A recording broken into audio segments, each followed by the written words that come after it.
Are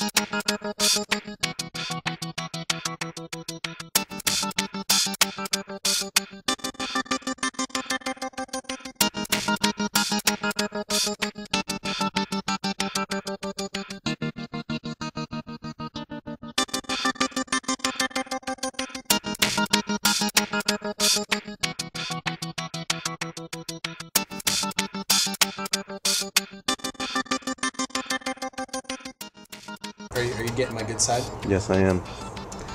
So what is your name, where are you from, and what do you do? My name is Chris Sheridan. I'm from a lot of places, but I currently reside in Seattle, and I'm a painter, man. You do seem like you have a lot of motion in some of your paintings. Why do you try to portray the motions? What does it provide for your storytelling? The movement itself? Yeah. I think it's just sort of a way of matching up my painting with me. I mean, if you carry on a conversation with me, you know I bounce all over the place and I talk crazy fast on most occasions, which I'm intentionally trying not to do right now. But but the motion, it's always, I kind of like that state in between. You know, you've got an idea, you've got an action, you're capturing part of that action, but just making it static gets kind of boring. When you can catch the in-between part, to me, visually, it becomes a little bit more exciting. So Chris, what are your opinions on the current art scene in Seattle? My current opinion, I guess, matches up with my opinion that I've had since the beginning, that there's a lot of really cool things going on here, but there's a whole lot of people outside of Seattle that don't really know what it is that Seattle does.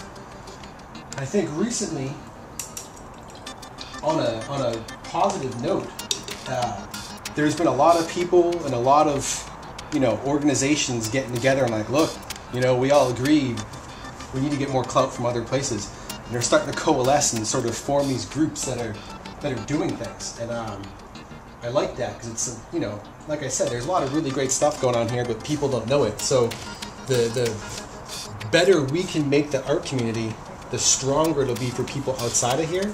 And I think it'll all do us a lot of good. And the best thing about the scene is that a lot of people realize that right now. So, what inspires you as an artist?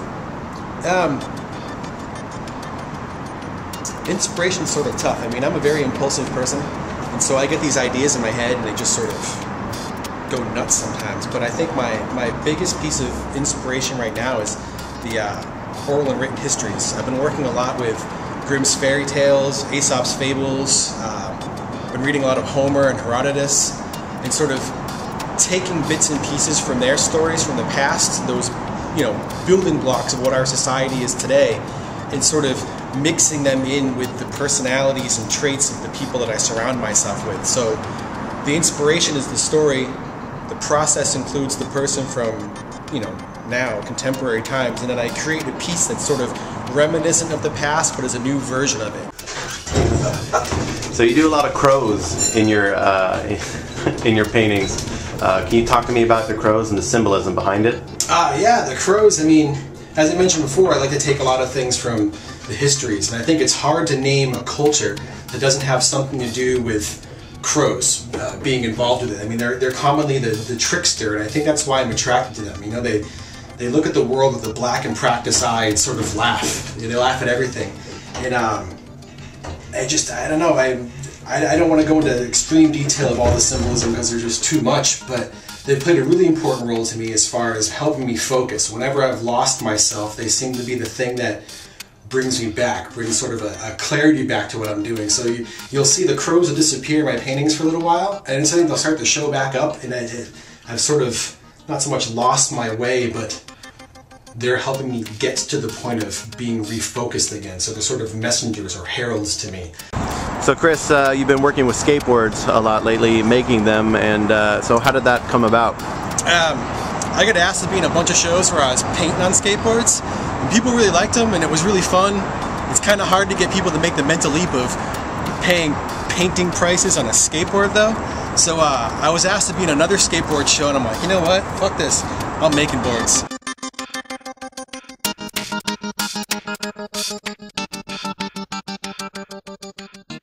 Alright Chris, where can we see your artwork on the internet?